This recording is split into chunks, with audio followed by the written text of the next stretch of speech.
حضرت موسیٰ کے پیچھے سارے اچھے نہیں تھے جو دریا پار کرنے لگے، چونکہ حضرت موسیٰ کے پیچھے تو پار ہو گئے۔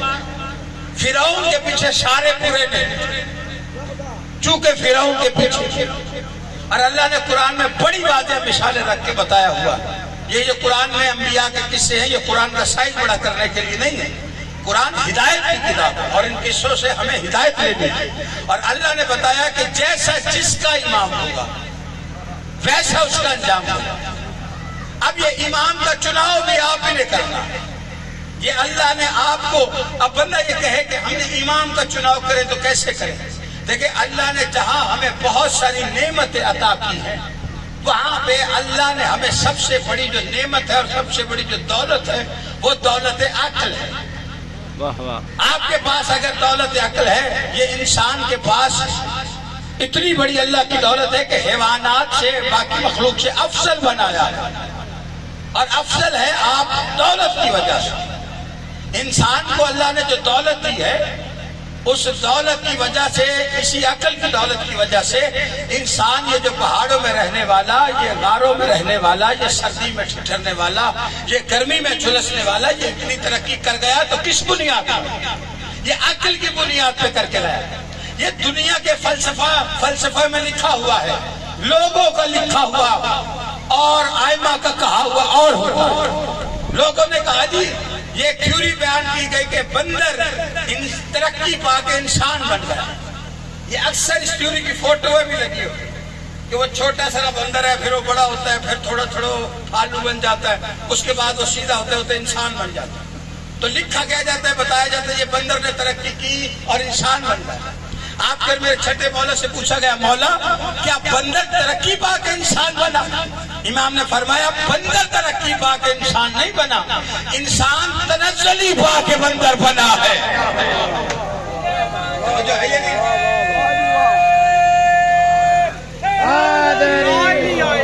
پریشان تو نہیں میں کر سکتا، میرے ساتھ چلیے، میں کسی منزل تک لے کے آنا چاہتا ہوں، اور بغیر دلیل گفتگو تو ممبر پہ ہوتی نہیں ہے، اور ادھر ادھر کیا میں بالکل ہی نہیں کر سکتا۔ قبلہ تشریف فرمائے۔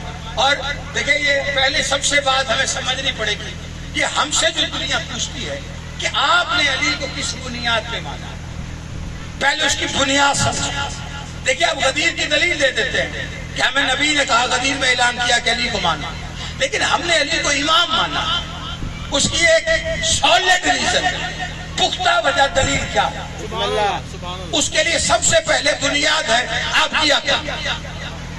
یہ جو عقل ہے، اب معصوم سے پوچھا گیا، مولا عقل کا بہترین استعمال، یعنی جتنی آپ نے ترقی کی عقل کی بنیاد پہ، یہ بہت بہتر ہے، لیکن امام سے پوچھا گیا مولا عقل کا بہترین، فرمایا عقل کا بہترین مصرف یہ ہے کہ وقت امام کو پہچانا چاہے۔ اللہ نے آپ کو جو نعمت دی ہے، اس سے آپ اپنی حجت کو پہچانیں، اپنے امام کو پہچانیں، یہ آپ کی عقل کا بہترین مصرف ہے۔ اور عقل کا انسان سے بڑا گہرا تعلق ہے، اور سب سے بڑی بات یہ ہے کہ عقل کا صرف انسان سے گہرا تعلق نہیں، عقل کا اسلام سے بڑا گہرا تعلق ہے۔ توجہ ہے یا نہیں آپ؟ اچھا چلے جو بندے پریشان ہیں، یہ بتائیے کہ دین اسلام کے علاوہ اور بھی ہے؟ میرے لئے پاسے میں کرتا ہے ایک جتل نکال لے بولا میں تو ویکھو تسی ٹھیک دین ہو۔ توجہ ہے کہ نہیں آپ؟ یہی عقل بتاتی ہے کہ ویکھنا کڑے پاسے بول کون رہا۔ عقل کا اسلام سے بڑا گہرا تعلق، اس کی وجہ دیکھیے اسلام کے علاوہ اور مذاہب بھی ہے، اور ادیان بھی ہے، باقی دین بھی ہے۔ کیا کہا تھا اللہ نے نبی سے، لَقُمْ دِينَكُمْ وَلِيَ دِينِ، ان سے کہتے اپنے دین پر ہم اپنے دین۔ اس کا مطلب نبی سے کہہ رہے ہم اپنے دین پر، تو جو دوسرے ان کے دین بھی ہے ان کو ان کے دین پر رہنے دیں۔ اس کا مطلب دین اور بھی ہے، لیکن جو اللہ کے نزدیک وہ دین کون سا ہے؟ وہ اسلام ہے۔ ان دین عند اللہ الاسلام، اللہ کے نزدیک دین اسلام ہے۔ اب باقی مذاہب میں اور اسلام میں فرق ہے۔ اسلام باقی مذہبوں سے افضل کیوں ہے؟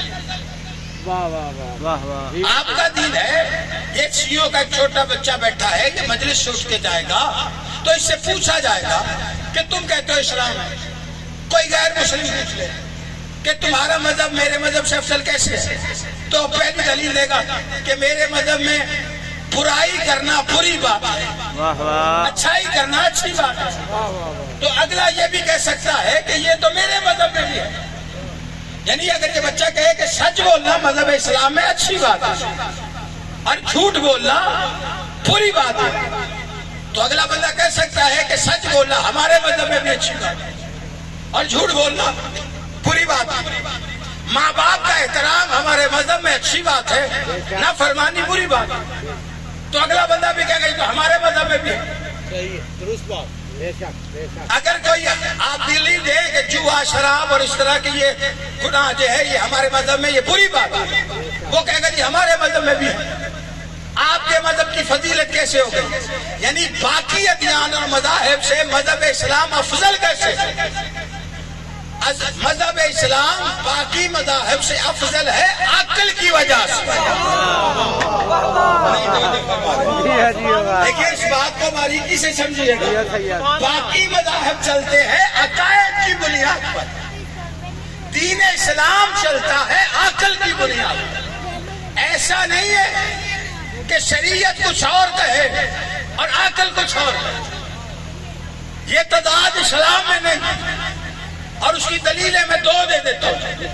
پہلی دلیل حضور تشریف فرمائے، میں ان کی اجازت سے دیتا ہوں۔ دیکھیں میری آپ کی ہم سب کی خلقت کا مقصد کیا ہے، اور ہمارے ساتھ جن بھی اس میں شامل ہے۔ وما خلقت الجن والانس الا لیعبدون، اللہ قرآن میں کہہ رہے ہیں میں نے جن و انس کو خلق نہیں کیا مگر عبادت کی، یعنی ہماری تخلیق کا مقصد کیا ہے؟ عبادت۔ اچھا اب عبادت کرنے کی باری آئی تو شریعت نے روکا کہ لڑکا 15 سال کا ہو اور لڑکی 9 سال کی، پھر عبادت ہے۔ تو یا اللہ جب ہماری تخلیق کا مقصد ہی عبادت ہے تو پھر یہ 15 اور 9 کا چکر کیا ہے؟ تو اب علماء فرماتے ہیں 15 سال میں لڑکے کو دولت عقل ملتی ہے۔ حضور میں نے ایک بنیاد رکھی، آپ پریشان بیٹھے۔ علی حق نعرہ حیدری ہم نے امام چننا ہے نا عقل کی بنیاد پر، تو اس کو تھوڑے زینے تو طے کیجئے میرے ساتھ۔